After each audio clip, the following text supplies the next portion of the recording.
Então eu vou dar continuidade. Olá, eu vou dar continuidade então aos tópicos que a gente ficou de trabalhar, né? Que no último vídeo eu falei que eu ia começar uma análise do conto The Fall of the House of Usher. E eu vou, antes disso, dar um parecer breve a respeito desse conto do Poe, né? A Queda da Casa de Usher. Ele primeiramente, ele foi publicado em setembro de 1839, né? Numa revista que se chama Burton's Gentleman. Ele fez também parte de uma revisão, uma pequena revisão em 1840, uma coleção que se chamava Contos do Grotesco e Arabesco, né? Dentro dela vai estar contido desse conto vai estar contido um poema do Poe que se chama The Haunted Palace, né? Palácio Assombrado, e que já tinha sido publicado separadamente, né? Em uma outra revista, uma outra edição dessa revista. Essa história do The Fall of the House of Usher, ela é uma das histórias que são mais assim, que conseguem atingir o que o Poe no The Philosophy of Composition ele vai sublinhar como totality of effect, ou unidade de efeito, né?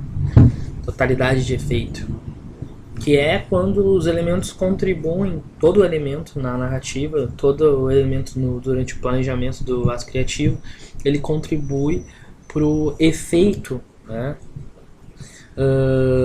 Do que seria um conto ideal, tá? Uma história ideal. Então, assim, que ele vai especificar lá, claro, especificamente no The Philosophy of Composition, ele está falando do Raven, mas isso também serve para os contos dele, né? Se a gente for pensar o planejamento da história e essa manipulação do narrador das informações ao longo da narrativa fazem a gente pensar nessa metodologia que ele tem, né? Que está sempre acompanhando a intencionalidade do efeito da narrativa, né? Que vai ser caracterizada por um alcance, alcance de uma perfeição, né? Por uma aproximação do sublime, né? Da elevação da alma, que a gente vai ver logo depois no texto do Baudelaire, que eu vou, né, retomar aqui com vocês. Acredito que vocês estão se lembrando de alguns tópicos que a gente falou. Claro, agora alguns detalhes sobre o conto, né? Para continuar, ele foi inspirado, na verdade, A Queda da Casa de Usher, em uma história que foi baseada em alguns eventos que aconteceram na casa do Ezekiel Usher, que foi uma da casa que foi a primeira casa onde livros foram publicados na América, né? Então, que na época era British America, o que hoje a gente tem como Boston, que é mais ou menos naquela região. Então ele se baseou nesse lar do Ezekiel Usher. Também tem uma grande inspiração dessa questão familiar dele, porque a mãe dele e o pai dele eram atores, né? E os dois, eles tinham uma determinada rivalidade, né? E então também tem algumas aproximações aí da Madeline Usher e do Roderick Usher. E acho que também é interessante a gente tocar, assim, quando a gente for entrar nessa análise desse conto. Ele é um conto que nada é posto por acaso, né? Nenhum elemento ele é posto por acaso. É sempre parte de um plano maior, né, do autor, que é quase como um matemático que está né, desenvolvendo um raciocínio na resolução de um dilema. Então, assim, a gente tem essa questão do castelo assombrado, né, para a gente tratar. A gente tem também a questão da paranoia, tá? A gente tem o duplo, os dois irmãos, eles são gêmeos, já começando por aí. E a gente também tem nesse conto o estranho. Ao passo que eu falo com vocês, eu vou pincelando para que, né, suavize todas as informações. Eu já tinha falado algumas informações em relação a isso, mas agora eu estou colocando um pouco mais para que fique mais diluído isso de fato e seja compreensível, né? Até para que vocês escrevam depois um texto relacionando esses tópicos que a gente está vendo com algum, né, tópicos teóricos, ângulos teóricos com algum dos textos que a gente trabalhou. Ou outro texto que a gente trabalhou, porque essa, entre aspas, fórmula que o Poe insiste em dizer que ele segue para que se atinja essa perfeição, né, no processo criativo, ela vai estar dissipada em várias outras obras, em vários outros textos dele. Então é possível a aplicação, né, desses elementos que a gente vai trabalhar. Eles vão se atravessar um no outro, né? Por exemplo, naquela caso de Usher, a gente tem um tom emocional, né? Que vai se sobrepor né, durante a narrativa inteira, né? Ele vai cobrir a narrativa inteira. E ele vai ter especificamente alguns sentimentos como medo, a gente vai ter a questão da desgraça e a culpa, respingando toda essa narrativa. Então, a gente tem personagens, por exemplo, que acham que estão doentes, né?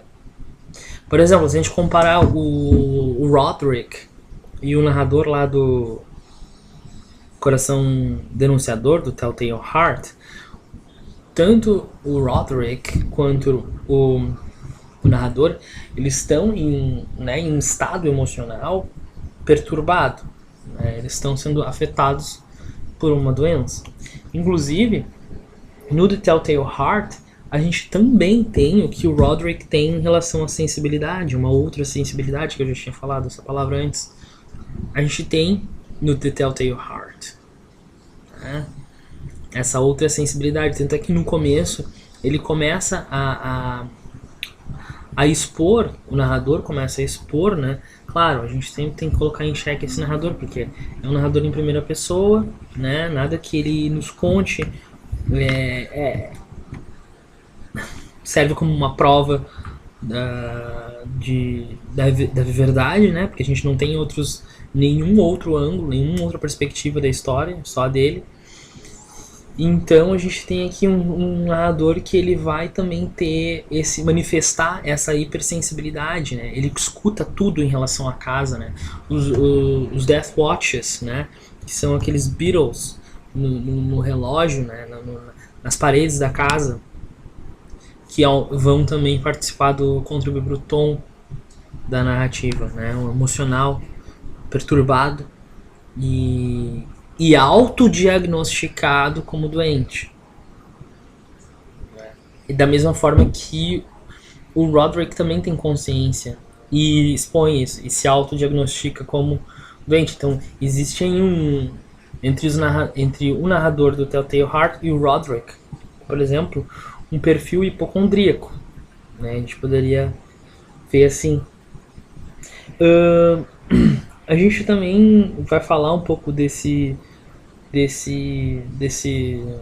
construção mais pelos, né, na verdade a gente vai entrar dentro do tropos. Então a gente vai falar do castelo, a gente vai falar da paranoia, que, né, tem tudo a ver com essa última questão do narrador e do Telltale Heart e do Roderick.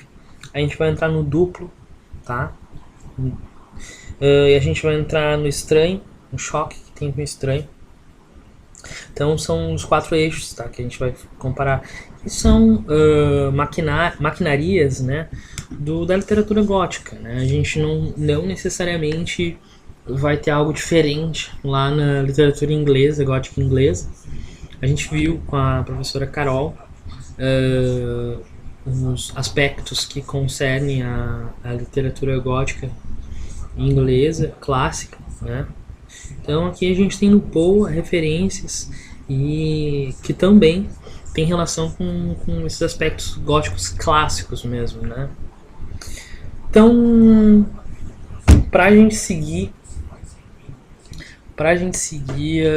eu vou falar um pouquinho desses 4 elementos no The Fall of the House of Usher. Tá? Então vamos lá.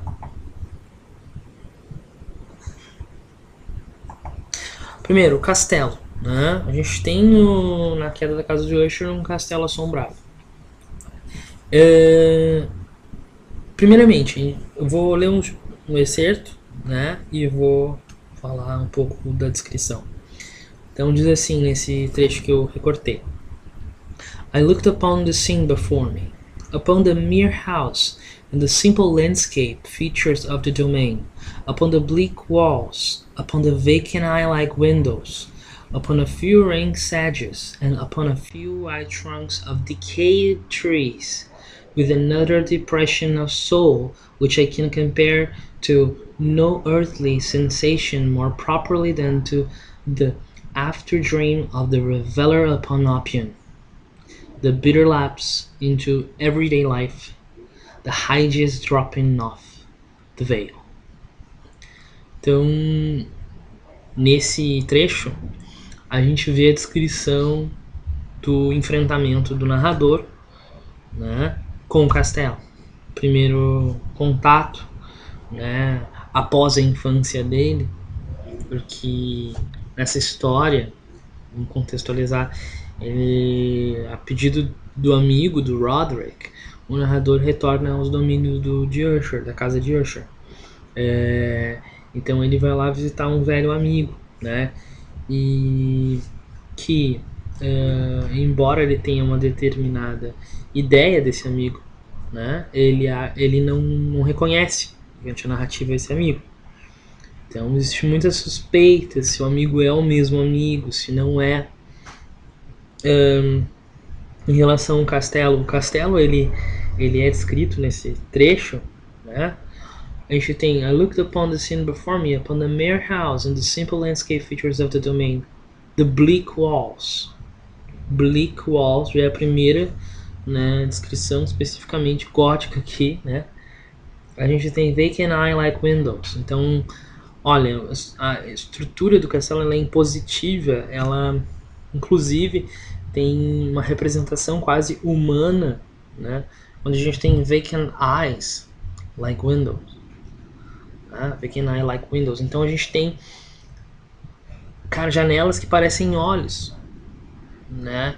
Então imaginem, isso tudo se impõe em relação ao narrador.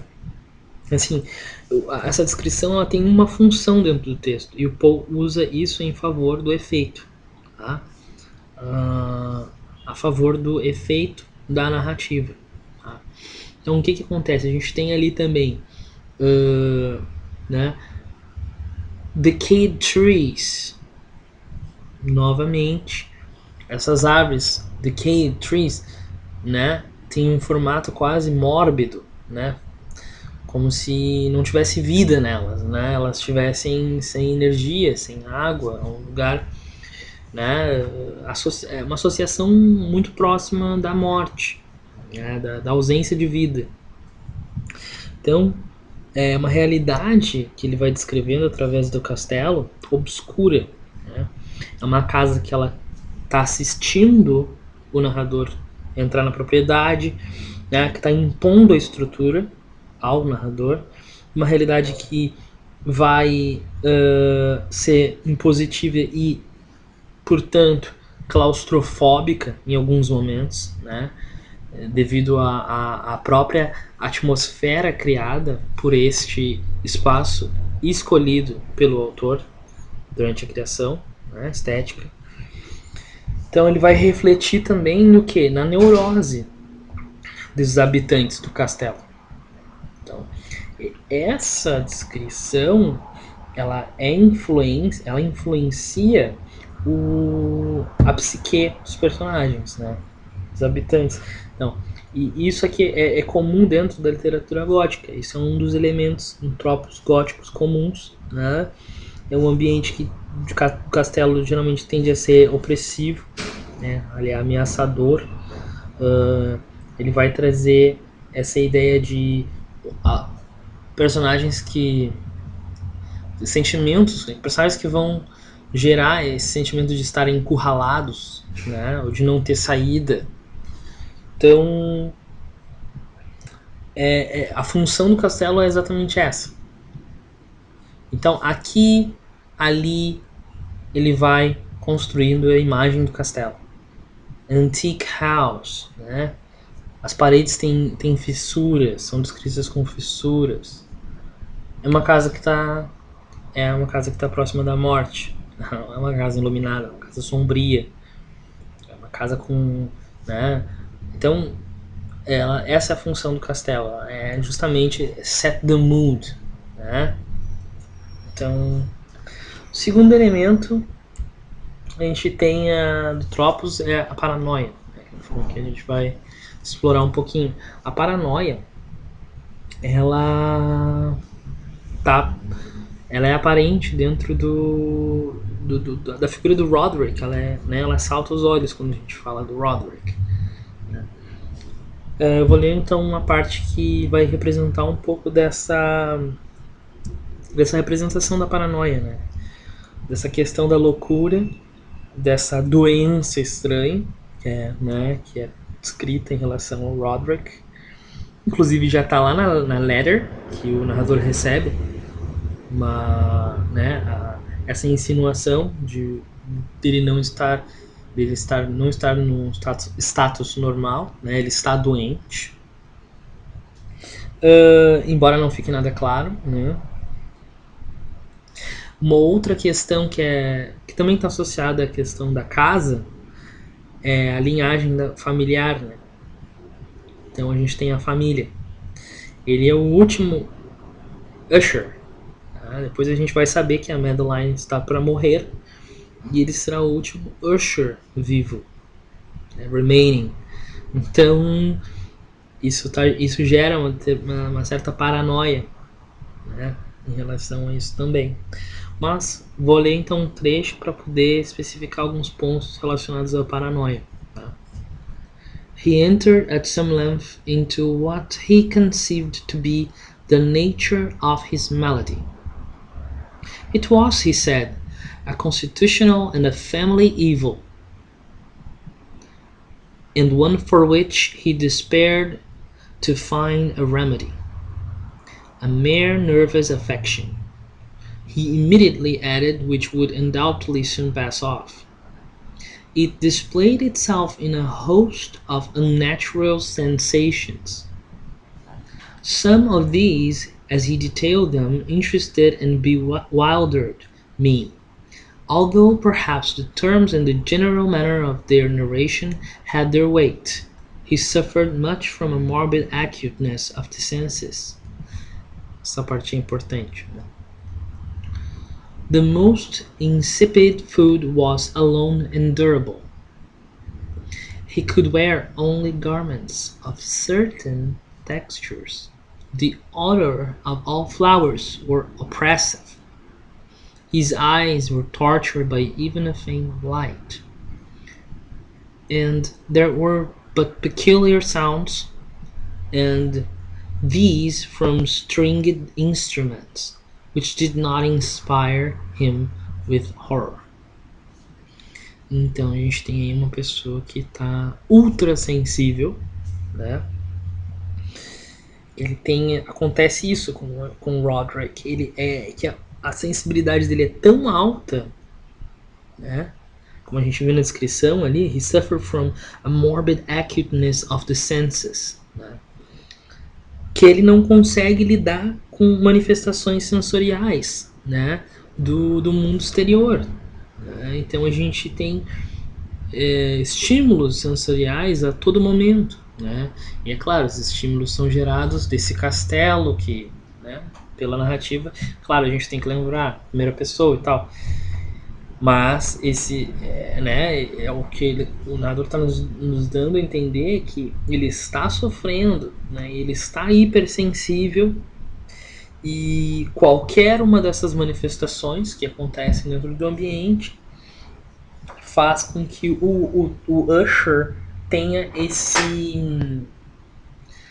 essa resposta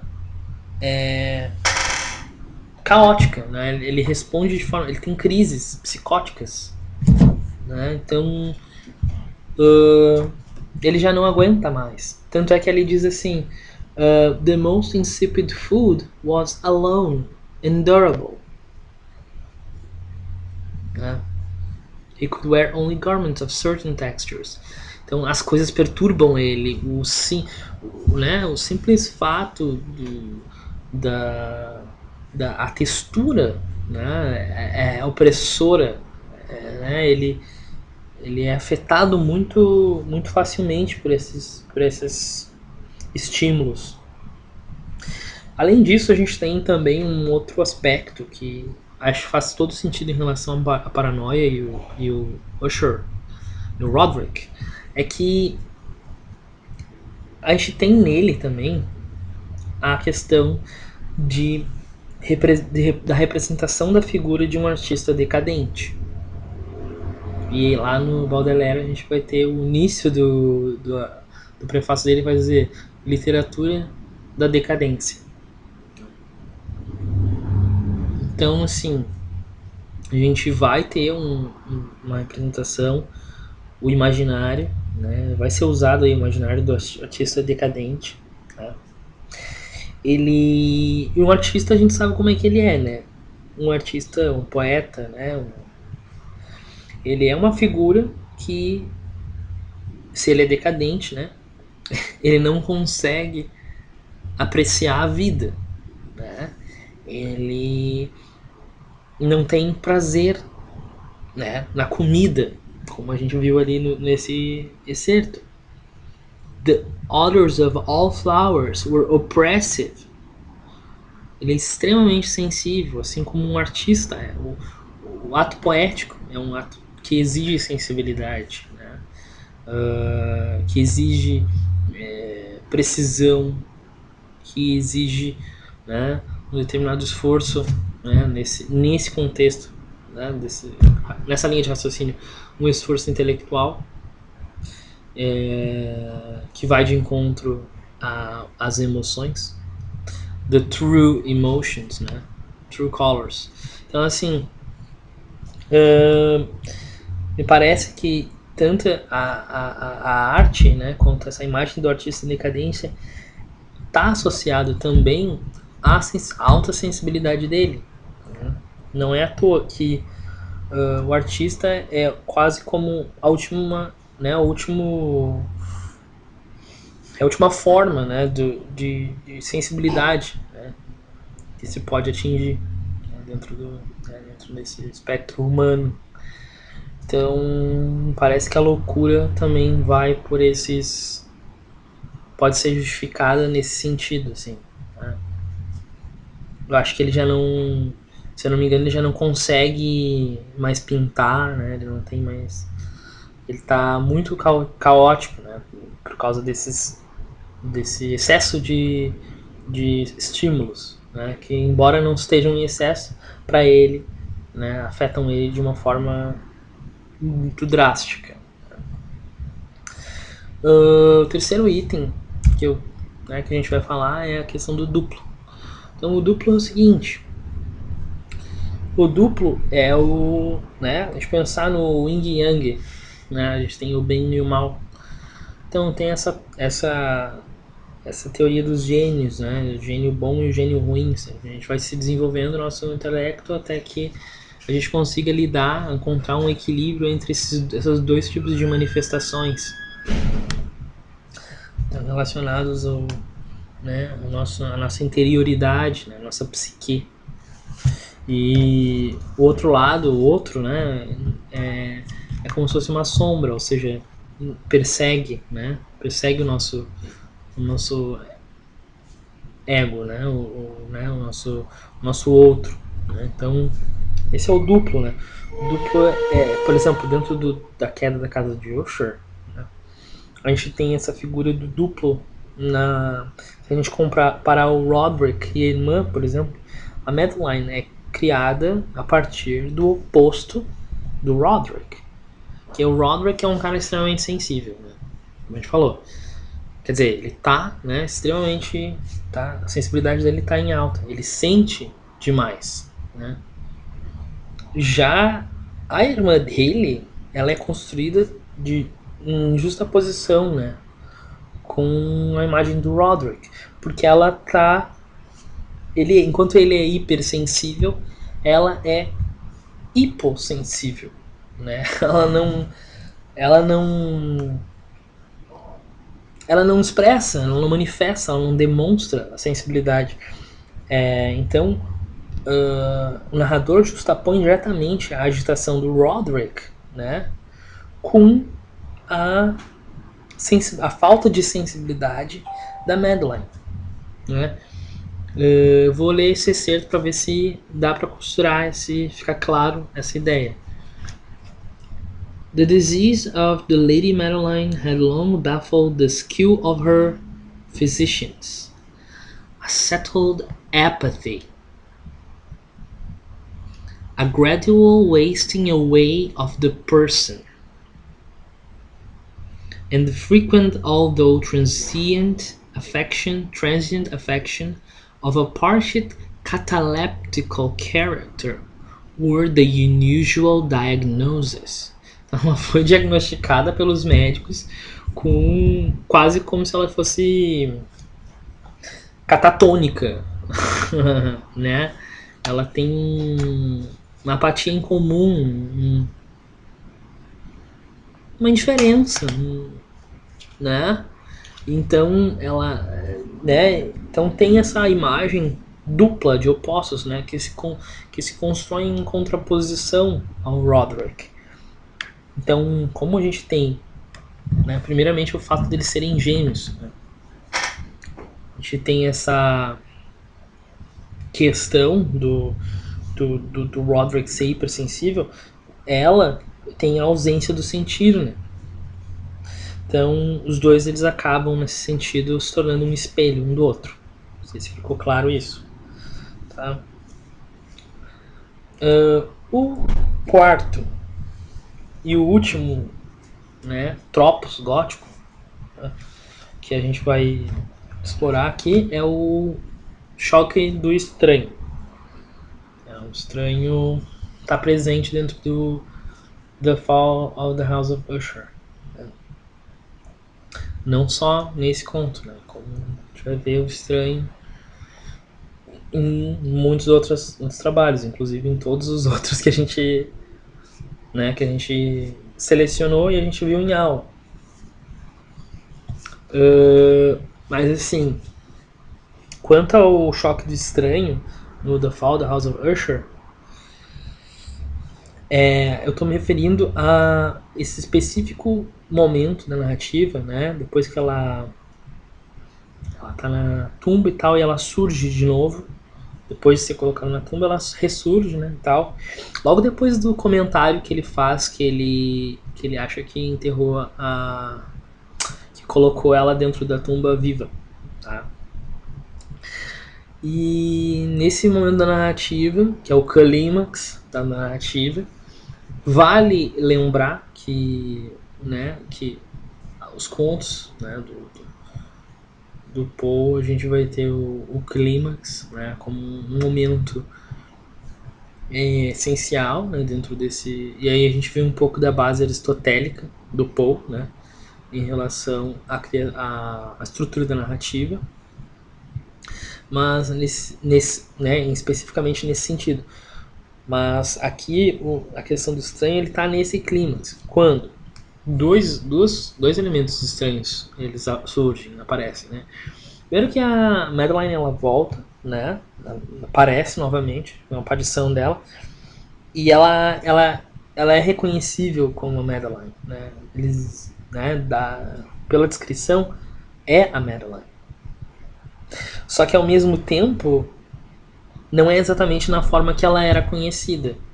Então o que acontece? Acontece esse unhomeliness, né?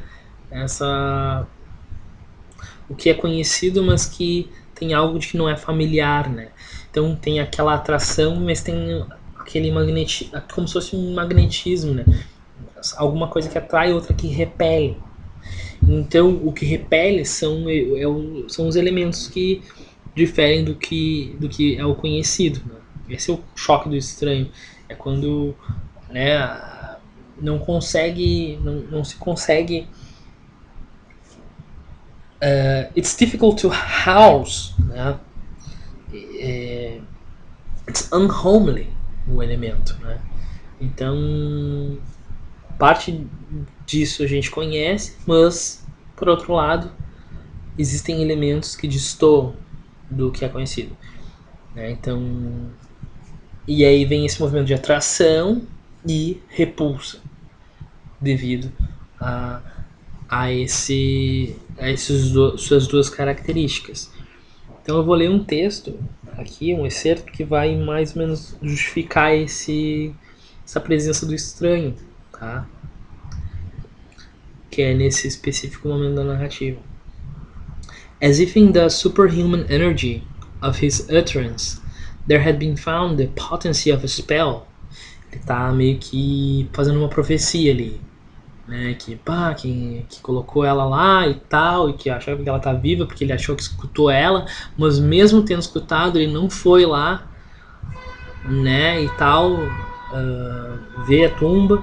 Então, assim, vai acontecer isso, né? Ele tá meio que descrevendo essa profecia. The huge antique panels to which the speaker pointed threw slowly back, upon the instant, their ponderous and ebony jaws. It was the work of the rushing gust.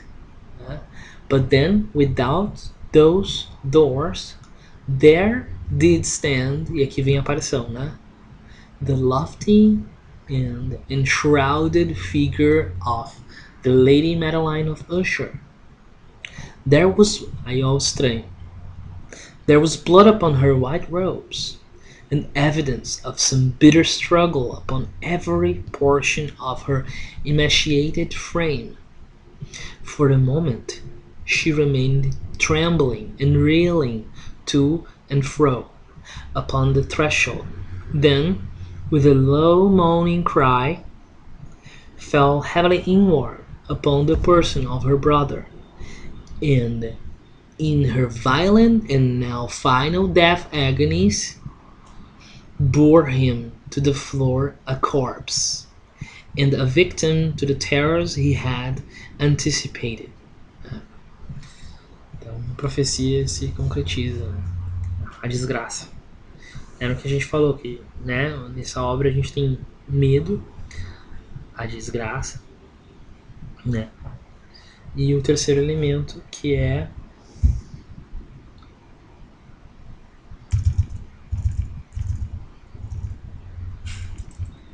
ai meu Deus, a culpa. A culpa. Então, essa tríade, né? A culpa, o medo e a desgraça, elas se concretizam aí, né?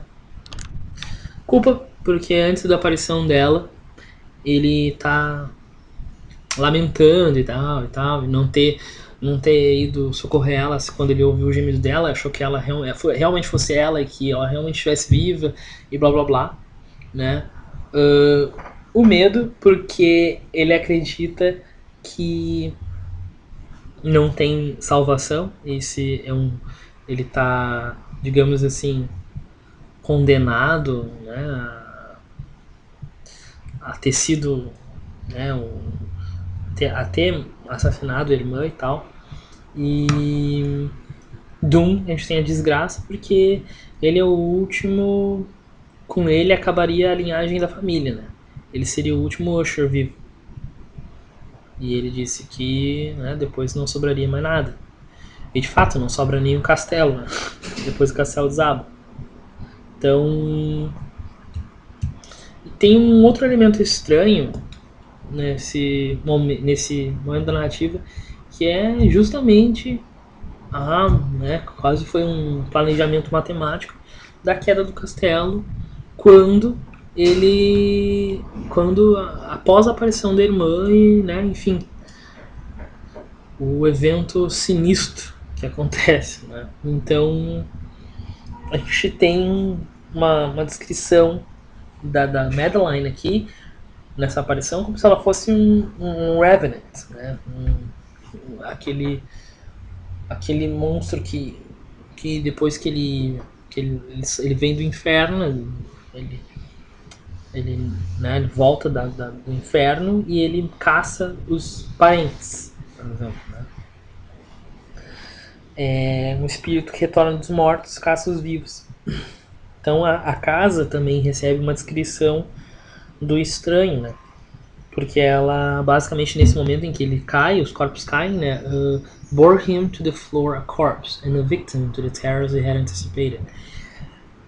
O corpo cai, né? E a descrição da casa, do buraco que abre e tal, é como se a casa também fosse um ser animado, né? Porque ele parece estar, é descrito como se ela tivesse vivo, né? Tivesse faminta, tivesse com uma fome que, né? Queria devorar, né? Os dois, o Roderick principalmente.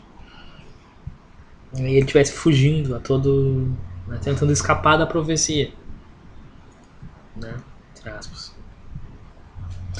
E a gente sabe, né, que nos contos do Edgar, a gente vai ter, por exemplo, lá no Black Cat, a gente vai ter uma mulher que, né, que é a esposa, né, a esposa no do narrador, ela é emparedada, tá? Então, pedras cobrem ela, né?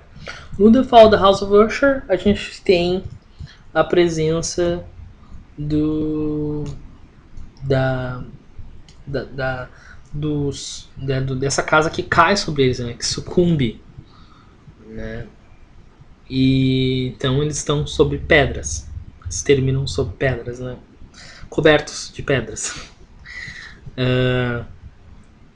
No The Telltale Heart, o homem é colocado embaixo do assoalho, né? Primeiro ele fatia o cara, né, o velho, e coloca então ele retira algumas tábuas, alguns planks, né?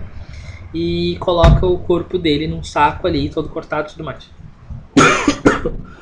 Então, e depois ele coloca no lugar meticulosamente e tal, né? Ele expõe que teve um plano, um homicídio perfeito, né? Um ato criminógeno que não, né? Que dificilmente poderia ser desvendado e tal.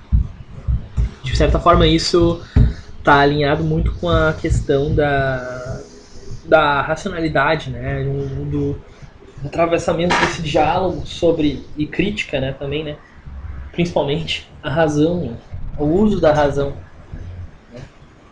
Então, a razão que está alinhado a toda essa questão da modernidade, da tecnologia e querendo ou não, também está relacionada a um mal, né?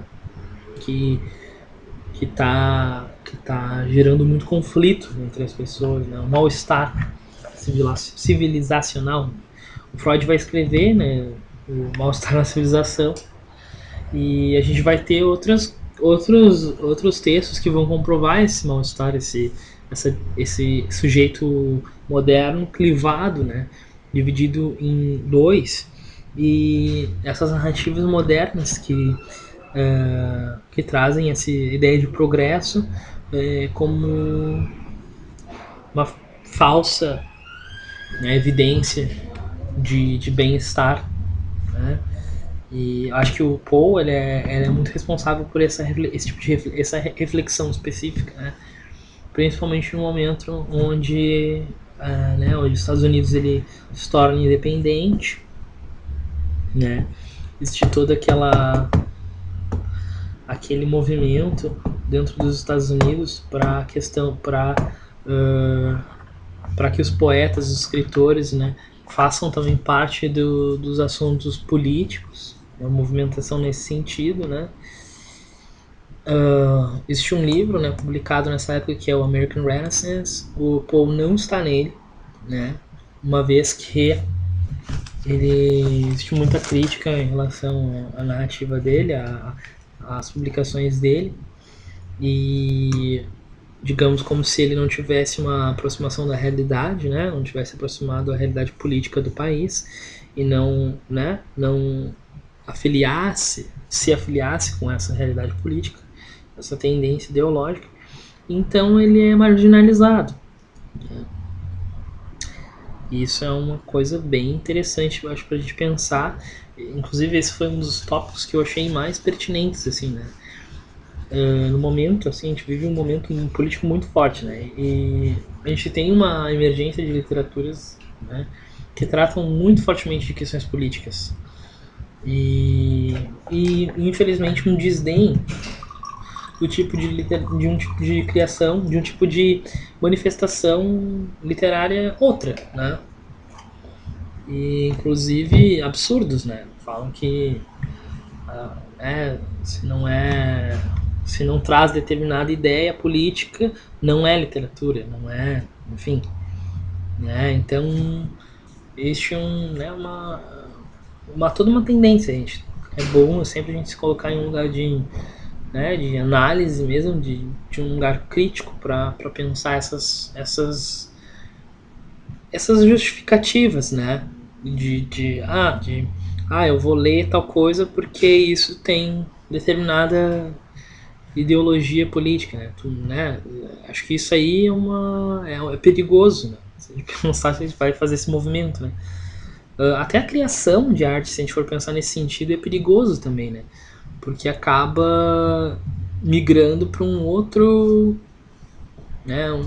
Para um outro tipo de, de abordagem que pode vir a entender que o outro lado é contra alguma coisa, ou sabe, que existe um cenário bipolarizado, quando na verdade não existe, né? Então, na realidade, a gente sabe que, claro, posicionamentos políticos são importantes, né? Mas eu acho que culpar determinados processos de criação artística, né, e enfim, a expressão de arte por causa né, de diferentes formas de criar literatura, eu acho que é too much, né? Não sei, isso é o meu posicionamento, é a minha opinião. Uh, Apesar de eu considerar importante, né, essas literaturas que trazem as questões identitárias e políticas, porque elas dizem muito a respeito da realidade, embora não seja todo tipo de literatura que exista. Nem toda literatura ela é diretamente política. E ok, né? Porque existem processos diferentes de manifestação, eu entendo assim. É, Até então, com as leituras que eu fiz. Claro que isso pode ser conversado, mas não vejo que seja um favorecimento da violência ou acobertamento de questões políticas em detrimento de outras, ou fortalecimento de um posicionamento político de direita. Não vejo também dessa forma. Até porque eu acho que a gente tem, por exemplo, no Paul, um posicionamento que não é nem X, nem Y, nem Z. É outro alfabeto ali, entende? E mesmo assim é um outro alfabeto que tá ligado a, a um ato, a um sujeito extremamente politizado. Poe é extremamente politizado. Uma pessoa que desobedece regras, ela está dentro do sistema, né? Então, assim, em defesa dessa literatura gótica, né? Então vem a psicologia, a psicanálise, vem esses movimentos que vão explorar por outros vieses essas manifestações ligadas a conteúdos emocionais, ligadas a tendências simbolistas, a uma busca por um determinado de uma forma que não é a mesma que a né, grande parte da cultura vê como positivo dentro daquele cenário, né? é uma outra abordagem, até é uma outra abordagem, é uma outra forma de criar, né? Olhando para dentro. Então, assim, me parece que é um assunto pertinente para a gente pensar, refletir até sobre a finalidade da literatura. Né? Então, para a gente dar continuidade, eu acho que faz bastante sentido. Eu vou pegar o texto do Baudelaire agora, para a gente explorar. Então, é o seguinte: o texto do Baudelaire está nesse livro aqui, que é Contos de Imaginação e Mistério, ok? Ele é um texto curto, não é um texto grande, tá? Ele tem cerca de 20 páginas, né? 15 páginas. Não é um texto grande, vai da página 7 à página 24, tá? E ele é um texto, eu acho que é um texto assim, ó, essencial para a gente entender qual é o contexto social e político, né? Estético, né? Do que a gente, que o Poe está inserido, né? Que a gente encontra o Poe inserido. Esse ensaio, tá? Prefácio e outras anotações sobre a ética do Poe, do Baudelaire, ele se divide em 4 partes, tá? Primeira parte, ele vai sintetizar uma crítica à crítica literária, né? A materialidade americana e a questão do utilitarismo na poesia. No finalzinho dessa parte, ele vai falar um pouco, ele vai expor um pouco da admiração dele, que ele tem pelo Poe, que Poe se jogou no sonho. Do seio de um mundo esfomeado por materialidades, Poe se jogou no sonho.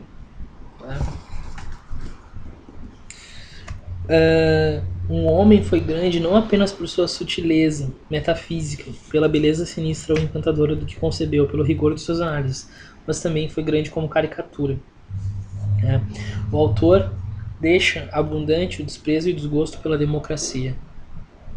Em determinado contexto de uma explosão democrática que surge para a libertação de toda a questão política.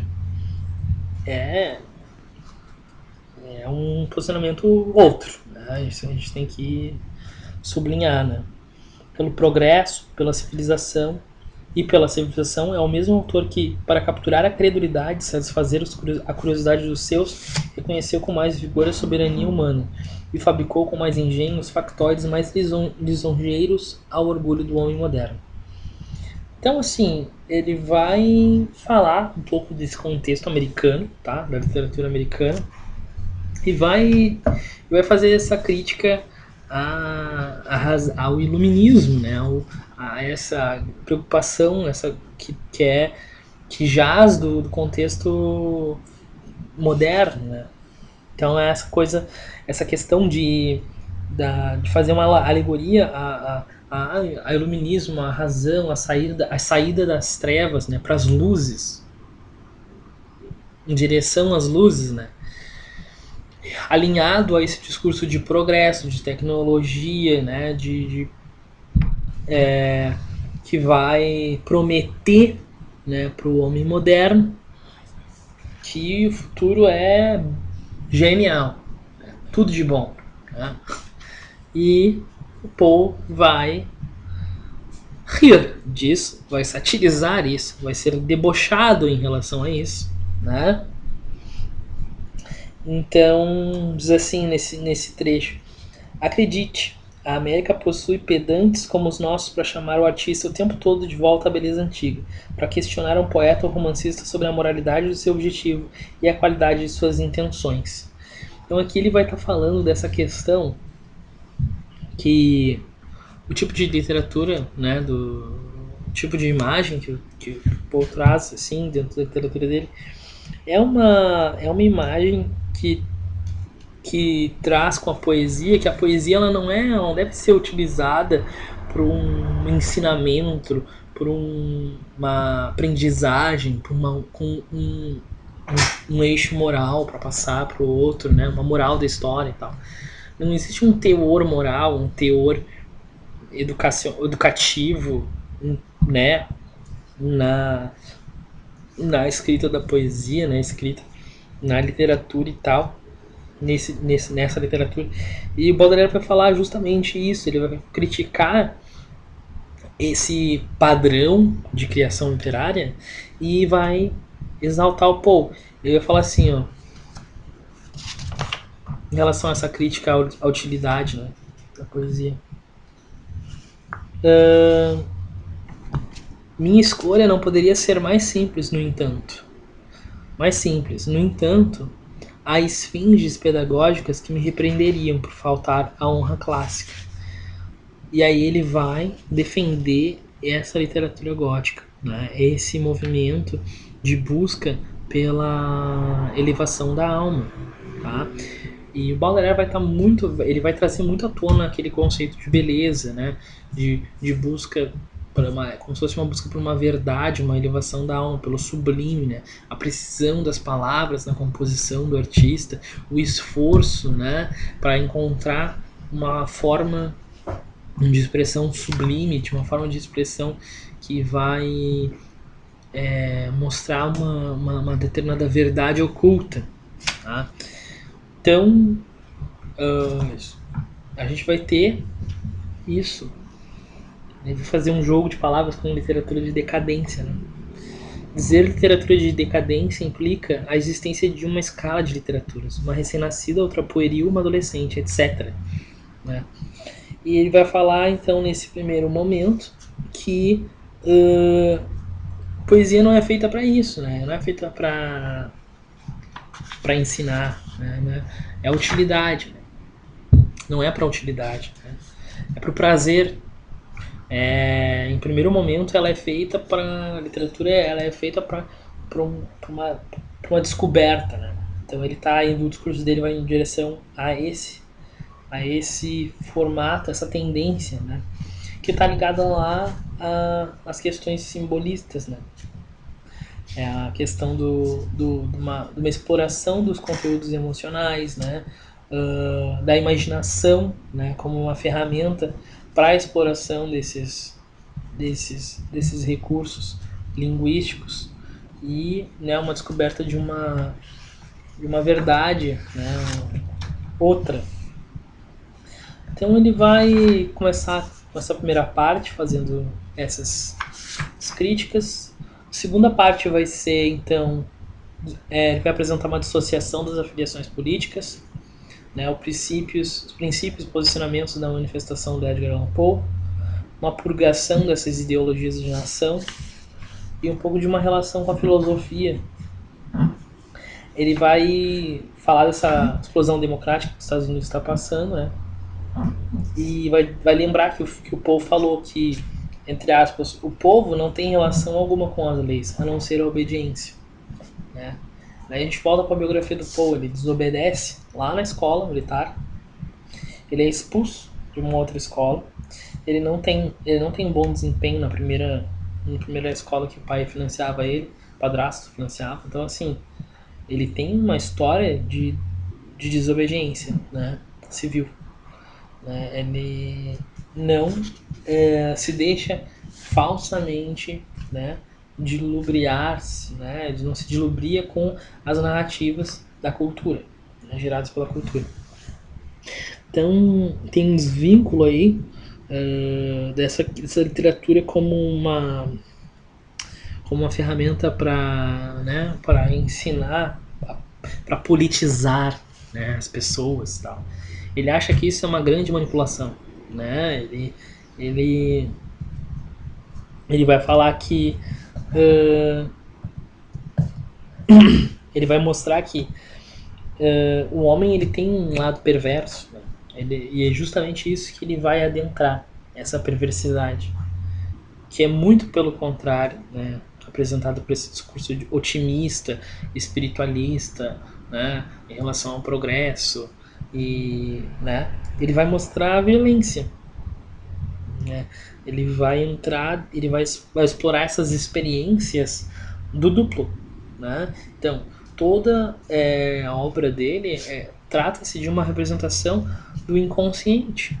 E por isso que vem a psicologia e as abordagens psicanalíticas para ajudar a defender esse tipo de literatura que vai se tratar de repressão, que vai se tratar de tabu, né? Tabus de sexualidade. Então, dizer que a literatura gótica, né, e aqui, né, com a leitura que eu fiz do Baudelaire, é uma literatura que não é política ou que é pouco política, é uma inverdade. Então, ela é muito mais política do que ela almeja ser, na verdade. E esse não é o motivo principal dela, né? Até no próprio ensaio ele prefácio, ele vai dizer que se tiver um teor político, quanto mais teor político tiver, menos força poética o autor tem, o autor vai ter. Então, assim, é mais ou menos nesse caminho, tá? Que ele vai indo.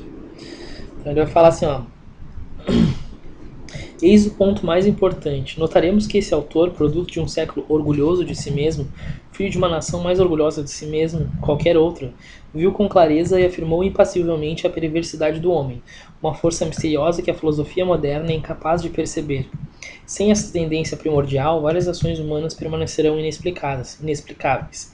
Essas ações não atraem, senão porque são más, perigosas. Ela tem a atração do redemoinho. Aqui tem, me pareceu uma alegoria com uma alegoria não, uma analogia com o conceito de estranho também. Uma força primitiva e irresistível é a perversidade natural que faz com que o homem seja o tempo todo e ao mesmo tempo homicida e suicida. Criminoso carrasco, pois ele acrescenta com sutileza, notavelmente satânica, a impossibilidade de encontrar um motivo razoável para certas ações más e perigosas. Né? Então ele vai indo e tal, ele apresenta o mal como uma verdade, né? Que não está querendo ser discutido nesse momento histórico, né? Porque tudo. Né? Só que enquanto isso, o que acontece no contexto político do país, né?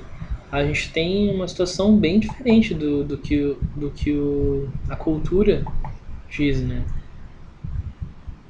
A gente vai ter, por exemplo,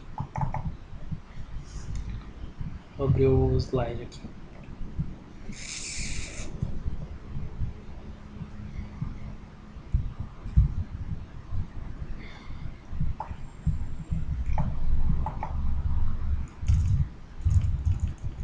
Nos Estados Unidos que, embora, né, tenha princípios, né, humanistas, que se dizem humanistas, é um Estados Unidos que ainda tem seres humanos, né, como propriedade. Né? Vai ter ainda mulheres que não vão ter vozes políticas, por exemplo. Não vai ter voz política. Então, assim, toda a realidade que é colocada pela cultura não é mesmo a realidade que é colocada pela política americana, que está no cenário da política americana. Então, é nessa ruptura, nesse gap que existe entre realidade e fantasia, e né, esse discurso de realidade e a realidade, que o Poe faz a crítica dele à hipocrisia. Né? O Poe se torna então extremamente crítico em relação a se afiliar com determinados posicionamentos políticos, porque ele vê esses posicionamentos como uma mentira, uma hipocrisia, né? Aqui tem o paradigma americano, achei o slide. A verdade, contudo, fala mais alto. 15% da população era ainda considerada propriedade. As mulheres continuavam seclusas em casa sob a autoridade do homem. Os indígenas perdiam poder e terra. Levantando questões como: para que futuro caminhava, evidentemente, o país? Como manter a visão e unidade em detrimento de tanto progresso? Qual é o valor humano para a rápida expansão e o avanço tecnológico? E aí, então, vem o questionamento, por outro lado, do Edgar, né? Explorando esse inconsciente através das manifestações dele e tendo dentro dessa representação um espelho, né, dessa realidade discursiva que é criada entre os outros autores, né, que inclusive marginalizam o próprio Poe, né, dentro do campo da literatura e da crítica. Então vai ter o seguinte: ao expor a crueldade, a desumanidade, a ansiedade e o medo em prol da rápida expansão e avanço tecnológico, reflete que essa independência que não é solução para o país, né? Existem outros problemas. Né? Então é um discurso complicado, né? Mas reflete esse ar contrariado dele, né? Esse ar rebelde mesmo, subversivo em relação ao sistema, transgressor, né?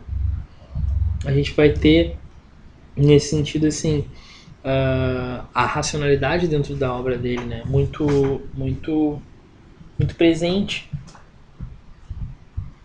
Então, ela vai ser usada também para criticar esse sistema racional, né? Isso a gente vai ver depois na análise do Telltale Heart, tá? Prosseguindo com a obra do Baudelaire, o ensaio do Baudelaire, né? A gente vai ter na parte 2 ainda que a questão da utilidade ela é uma barreira no ato criativo, né? Então, não, ela impede que se explore a ficção e o imaginário. Portanto, ela essa realidade pro Poe é um embuste, né? No ato criativo do autor, no poeta, no artista, na perspectiva do artista.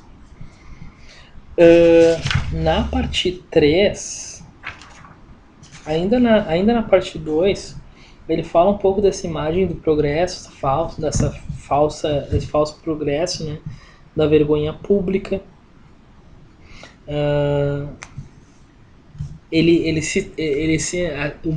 O Baudelaire ele vai retratar o Poe como um poeta debochado, inclusive, né? Ele fala assim, ó, como ele deve ter rido daquele riso desdenhoso dos poetas que não engrossa jamais, né? O coro dos curiosos se deu de encontro, como ocorreu recentemente, com aquela frase maravilhosa que faz os bufões e os voluntários sonharem absurdos, dignos de palhaço, e que vi-se exibir em um jornal mais sério. O progresso incessante da ciência permitiu, pouco tempo atrás, que se encontrasse o segredo perdido e há muito tempo buscado. Tararara. Então, como ele riu disso, o Baudelaire está falando, né? Então, essa imagem do Poe como um debochado, né? Uma pessoa, um autor sarcástico, né? Um cidadão sarcástico que não desliza pelas narrativas, né? Da cultura. Bom, então a gente vai ter essa questão do progresso assim relacionado à questão da civilização, né? E do outro lado, essa exploração do mal, da perversidade que vai representar a obra do Poe e o movimento dele dentro dessa cultura nesse contexto histórico, como o selvagem, o primitivo, né? Então vai ter um trecho que vai dizer assim, ó: o homem civilizado inventa a filosofia do progresso para se consolar de sua abdicação e decadência. O homem selvagem, marido temido e respeitado, guerreiro forçado à bravúria, poeta às horas melancólicas quando o pôr do sol convida a cantar o passado e os ancestrais, corta a fronteira do ideal. E aí a gente vai ter também a frase nesse finalzinho da parte 2, a frase do Jean-Jacques, né, o filósofo.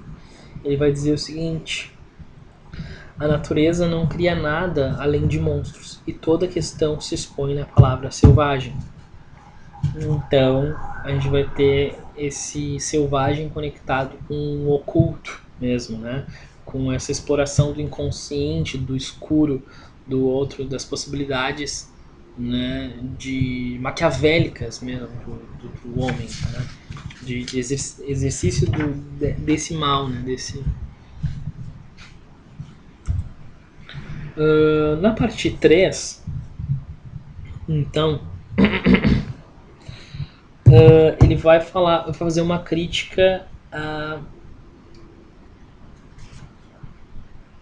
Na parte 3 ele vai falar sobre um pouco, ele vai começar a fazer uma crítica, né, falando sobre erros literários, ele vai repetir várias vezes essa frase, erros literários, erros literários. E no final ele vai começar a trabalhar um pouco da ideia do conto. Já na parte 4, ele vai falar um pouquinho do que é o poeta, do que é o artista, né?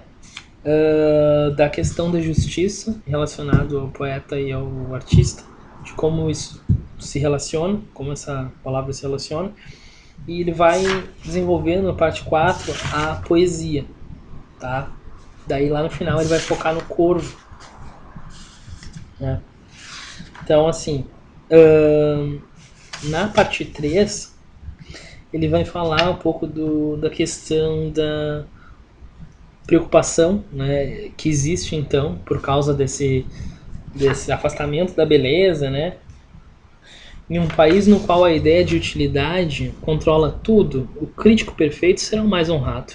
Em outras palavras, aqueles cujas tendências e cujos desejos se aproximem mais da tendência dos desejos públicos, aquele que embaralha as faculdades e os gêneros de produção e atribui todos uma meta comum.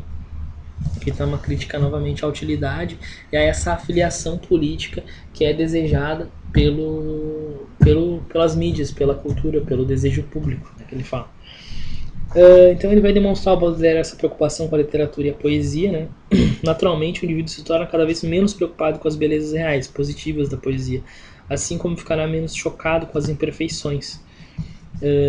Edgar Allan Poe, ao contrário, dividindo o mundo do espírito em intelecto puro, gosto e sentimento moral, aplicava a crítica de acordo com essas três categorias. Então, novamente, ele sublinha a admiração dele, né? Fala um pouco do método que ele usa. E seguindo o baile, ele vai falar um pouco da imaginação, ele vai explorar isso. E ele vai dizer que a imaginação tem uma relação fundamental com o ato criativo. E só na ausência desse cenário de realidade que a imaginação pode ser explorada. Tá? Então, a imaginação não é a fantasia, não é a sensibilidade. Mesmo que seja difícil conceber um homem imaginativo que não seja sensível. A imaginação, ela é uma faculdade quase divina, que percebe tudo com antecedência. As relações íntimas e secretas das coisas. Essa exploração do inconsciente, do desejo, da subjetividade, né? Que se dá através da imaginação e da linguagem, né? Então, esse é o papel da imaginação. E ele vai falar que na continuidade, quando ele começa a explorar o conto, o gancho dele é o seguinte, que o conto é visto como um domínio literário, né, onde a imaginação pode permitir a produção de vários resultados, né, variados. Então, assim, existe no conto a possibilidade de extrapolar a imaginação, de explorar a precisão das palavras, o efeito, né? E de fato encontrar, tentar, né, encontrar a perfeição e a beleza. Né? Então, assim, ele vai falar sobre algumas características do conto. Ele começa falando sobre a brevidade, né, como parte da forma que acrescenta a intensidade do efeito. Ele fala, o conto tem que ser breve, né? A brevidade acrescenta a intensidade do efeito. A leitura pode ser realizada de um único fôlego, né? Marca muito poderosa do que uma leitura intermitente. Então isso vai ter relação com a unidade da impressão, a totalidade do efeito. Essa estrutura, a totalidade do efeito é importante. Né? O artista não se acomodará a seus pensamentos aos incidentes, tendo concebido deliberadamente um efeito a produzir, inventará os incidentes, arranjará os eventos mais apropriados para conduzir ao efeito desejado. Então é tudo que gira em torno, tá, do efeito e não o contrário. Tá? O efeito não gira em torno dos incidentes. Os incidentes giram em torno do efeito. Uma preocupação com o efeito que está ligado à intencionalidade no processo criativo, que inclusive começa antes do próprio processo criativo, né? Ao longo da composição não se pode soltar uma única palavra que não seja uma intenção. Então todas as palavras elas contribuem para o efeito. Logo, nenhuma palavra pode estar solta dentro do texto, avulsa, porque senão vão ter palavras que não concordam com a intenção e o efeito. Então é um planejamento, né? É uma economia de palavras, né? Que é feita em prol do efeito.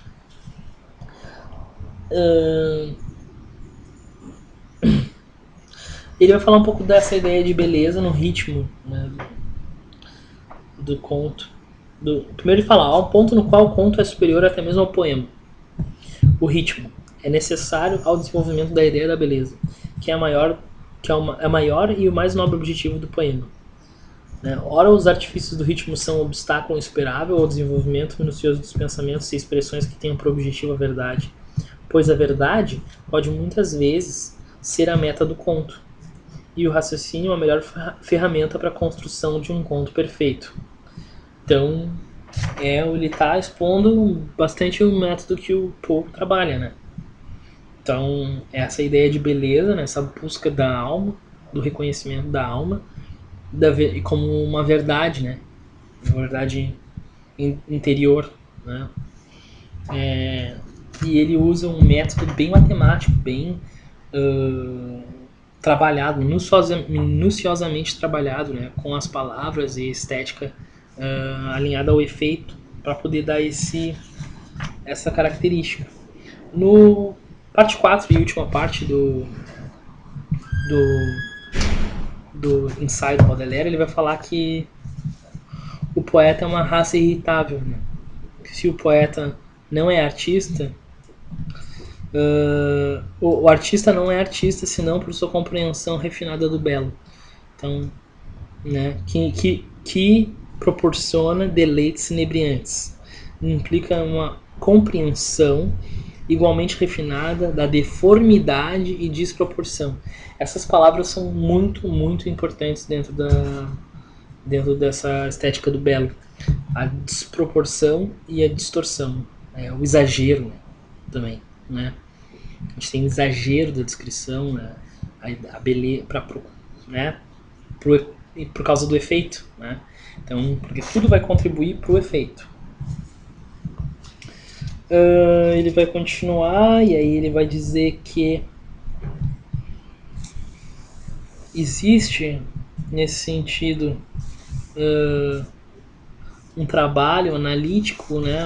Um planejamento organizacional que submete a inspiração ao método, tá?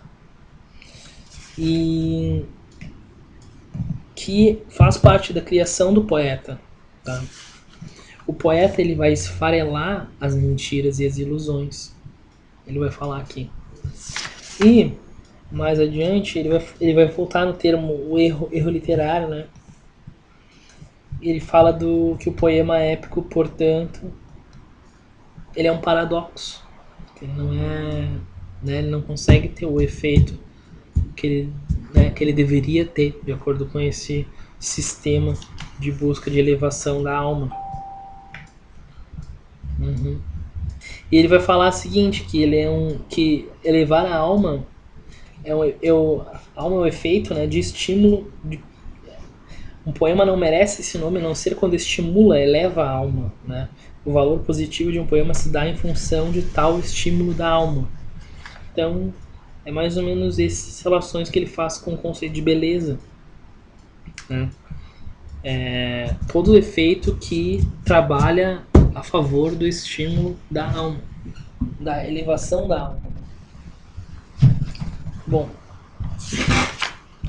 seguindo em frente, a gente vai ter no Baudelaire uma frase bem importante no ensaio, que é: o intelecto visa a verdade, o gosto nos mostra a beleza e o sentido moral nos ensina o dever. Então isso aqui é muito importante, assim, porque fala bastante do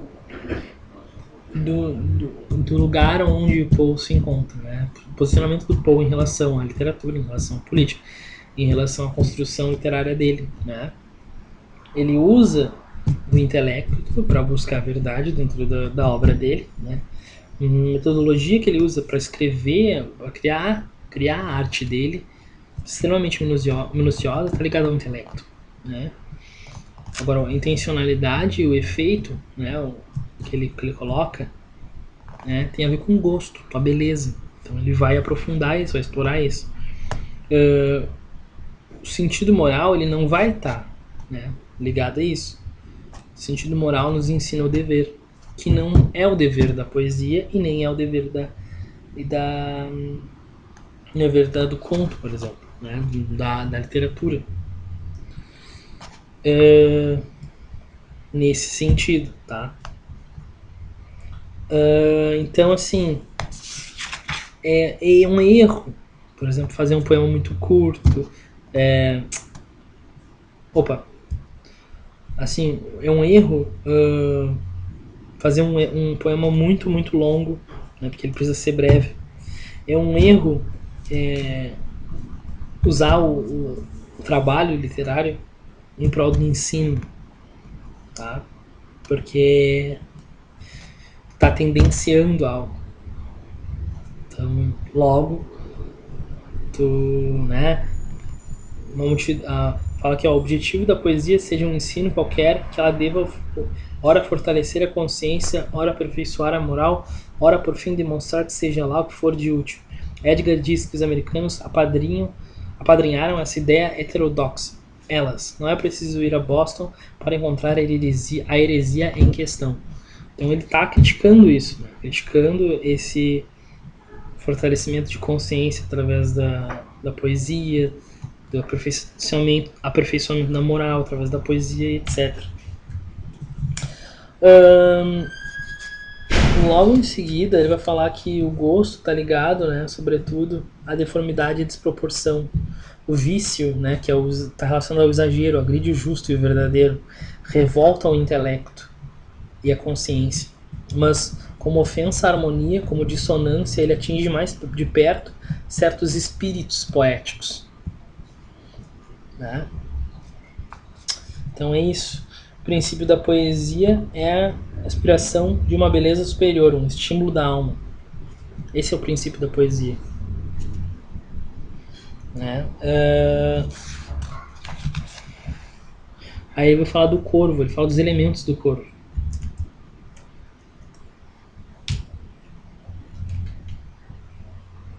Então eu vou falar... né? Então vai ter um corvo ritmo, ele vai explorar o ritmo, ele vai explorar o refrão repetido, né? Breve, desesperador, a obsessão da permanência, do escuro, do desamparo, a rima como uma ferramenta que auxilia o tom melancólico, o efeito do estranho indispensável, né? A abordagem simbolista ali no sentido que no corvo, né? O animal imita a voz humana, que é parte do imaginário popular, né? Que é, no caso do corvo, é uma associação com o escuro, funesto, fatal. E a temática que é o amor por uma jovem morta, né? O ambiente, né? E a questão da psicologia que ele vai falar logo no final. Então, a gente acaba por aqui o Baudelaire, tá? Espero que vocês tenham gostado dessa parte.